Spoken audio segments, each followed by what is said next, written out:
Today on Chapter 17, our special guest from Westland, Michigan, DJ and sound engineer, DJ Muzik Maine. I am DJ Architech, and next to me is my co-host, Vicky Vic, and we'd like to welcome you to another chapter of The Architect. You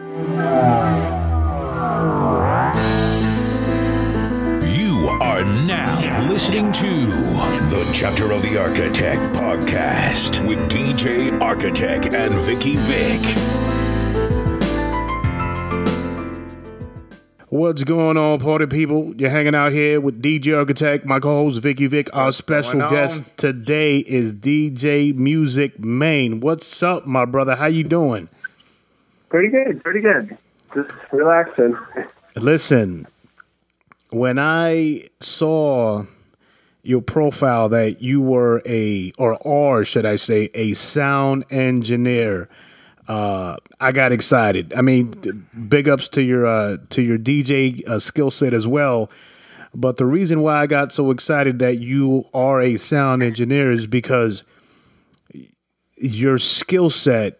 There's a bunch of rappers, there are a bunch of producers, there are a bunch of DJs, but sound engineers are, they're not in abundance. Not that I know. I don't know a lot of sound engineers. So when I saw that, I was like, you know what? I got to get him on the podcast. Your skill set is something that's very, very crucial to the music industry. And I want to, applaud you, man, being able to do that. That is a great skill to have, It's one of those things, too, that I feel like that the artist can really appreciate. Maybe the average listener won't be able to appreciate unless they know. But I've noticed that every single artist has their go-to guy, and they don't want to go to anybody else but them. Right. Yeah, man. Yeah, there's artists that, they outsource, sound engineers. They'll send all their music, for mastering and the whole nine. And what are your thoughts on that, Muzik Man? Honestly, I do have a lot of artists that do come to me specifically. I actually had the blessing of working in a pro studio when I was younger, so I got to actually make a lot of connections there. But I do have certain bands that actually do come to me specifically just for my sound. Every engineer has their own sound, their own style, their own specific thing that they do that sticks out, and I just happen to have something that a lot of bands like. But there's many sound engineers. I've met so many different ones on the road that have their own unique style or sound that everyone likes. So it really depends on what they're looking for. DJ Muzik Maine. Well, first and foremost, let's backtrack just a tad bit. The name DJ Muzik Maine. How did you get that name? When I was 16, actually, I was working in a studio, and I had talked about DJing, starting up, figuring out how to DJ and learn. And a lot of people kept calling me Muzik. That was just like a nickname I got, just because I was obsessed with music. That's all I ever did. I would leave school and go right to the studio. So it wasn't even like I don't even come home. I'd go right to the studio right away. So at 16 years of age, you were already working in the studio. How did you get that gig?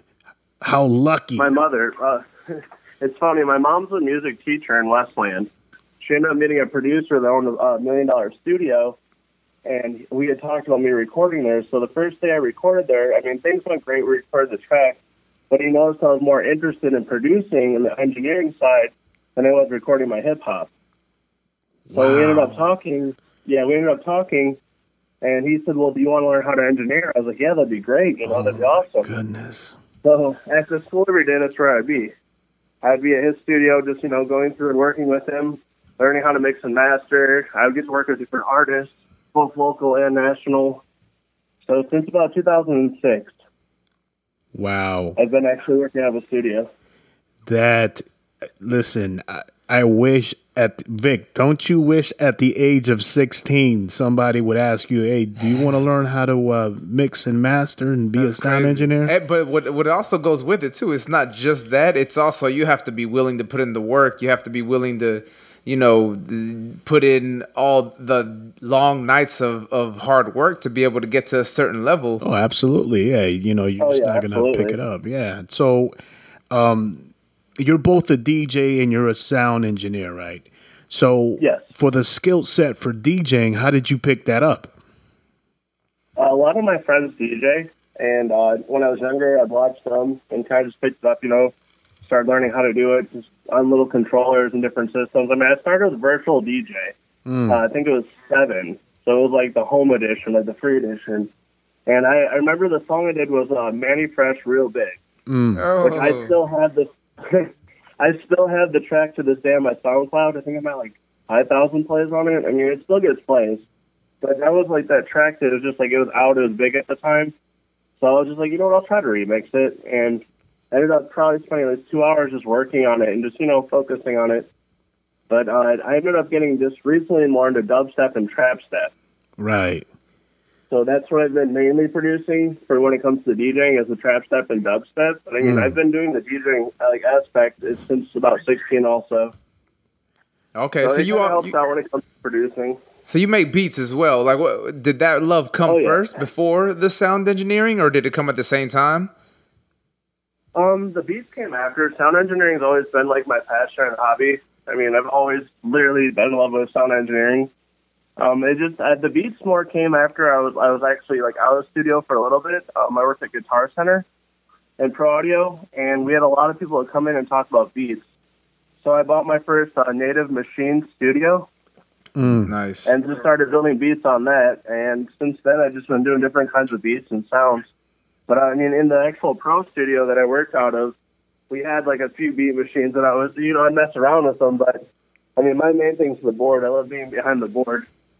To being able to Whether control it's live or studio. And earlier you had mentioned that each like sound engineer has their own sound. I guess kind of like each rapper, each producer. Can you talk about the details of that? Because in my head, I'm thinking, okay, every sound engineer has their own sound.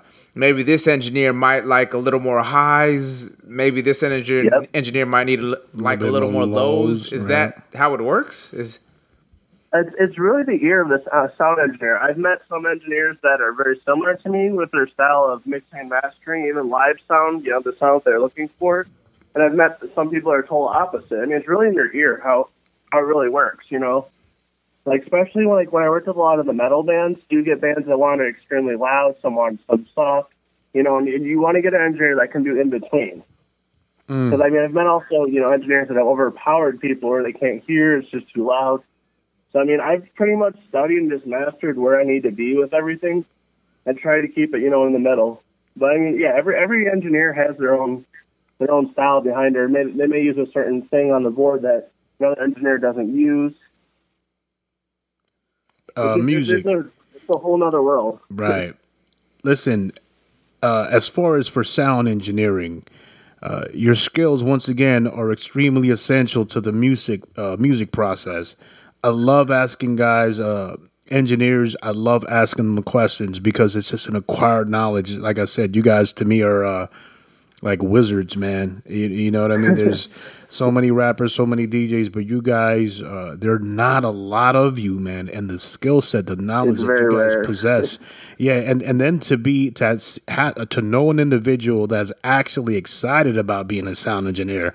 But listen, nonetheless, can you please explain to everyone who's listening to the podcast what exactly are the responsibilities of a sound engineer? Yeah, exactly.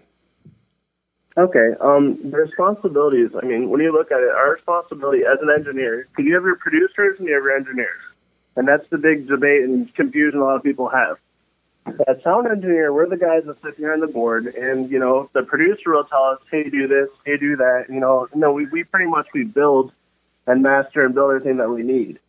Even with live sound, we're the guy responsible to make sure that your sound sounds okay. We're responsible to make sure that all the mics are set up. I mean, even with your drum sets, you got to set specific mics for each, individual thing. And I mean, it's just mainly the sound engineer's job is to make sure that we engineer and make sure that the sound sounds to where it needs to be. Yeah. The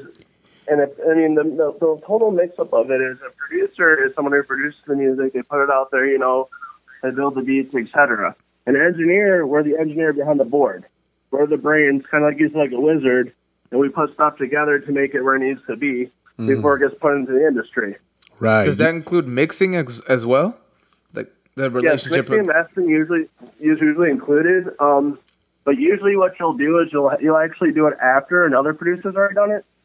So a lot of times I would get something that's already been like mixed before, but it needed like touch-ups pretty much. Right. And when you say maybe they didn't compress. Oh, what did you say? And when you say mixing is correct me if I'm wrong, is the relationship between each sound. Okay. Pretty much. The mixing. I'm sorry. Go ahead, brother. I didn't mean to cut you off. Oh, you're good. The mixing itself, it's the aspect of just mixing the sounds together and making sure that the levels are perfect or equal. I mean, especially when it comes to drums, you got to look at make sure each individual piece sounds correct. I mean, you're looking at your kick, your snare, your hi-hat, your toms. Whereas with like being a beat machine, I mean, you got to make sure it's, level, but when it comes to actual like live instruments, there's so much more put into it. And it's a lot more work. It's funny you say that, music, because Vic, I play guitar, right? And I had some buddies of mine who are eventually gonna be on the podcast. My homeboy Mikey Mike and JJ is gonna bring his band here eventually to the podcast. But we had a hard rock band. I would play guitar. My buddy Mike would play the bass, and JJ would play drums. So we go to Escondido, and we'll eventually get Pistol Pete on the podcast as well. And nice. JJ, he's bringing his drum set, and Pistol Pete is sitting there saying, okay, I got to mic up these drums. And he starts pulling mics out of left and right, and he's like doing all these adjustments.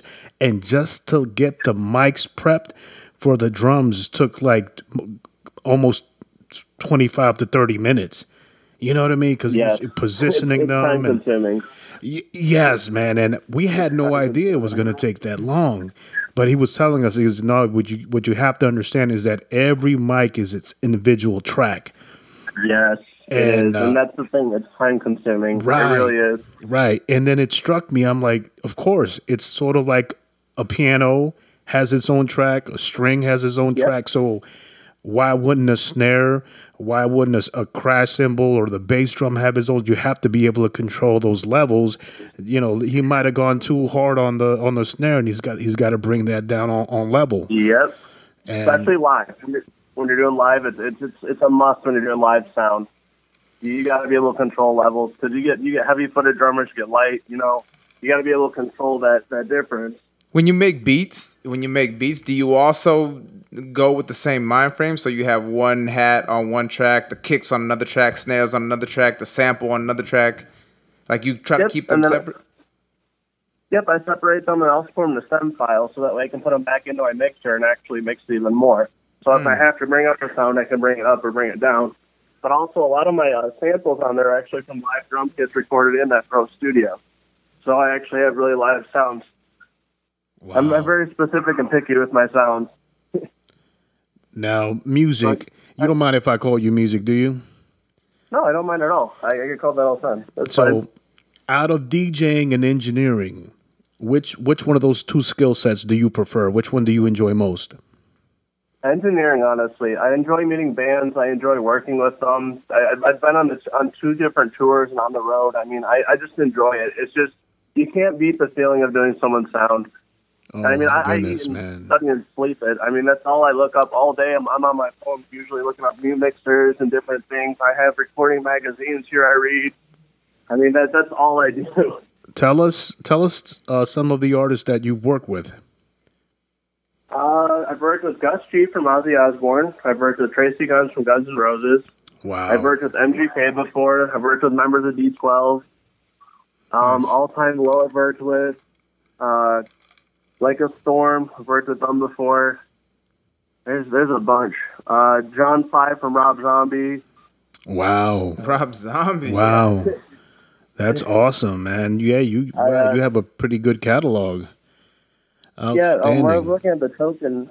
Yeah, the Token Lounge is where I was working, and they get a bunch of nationals. So I've worked with people from even Stryper, UFO, Primal Fear, Rhapsody. Wow, that's a name of a band I haven't heard in a long, long time. Man, that is so dope. I've worked with Vinnie Moore. So let's see who else. When you Michelangelo. When you say you've worked with them, do you go on tour with them and handle their when they're about to perform, do you get their levels right? You do the live mixing? Yeah, live mixing. Okay.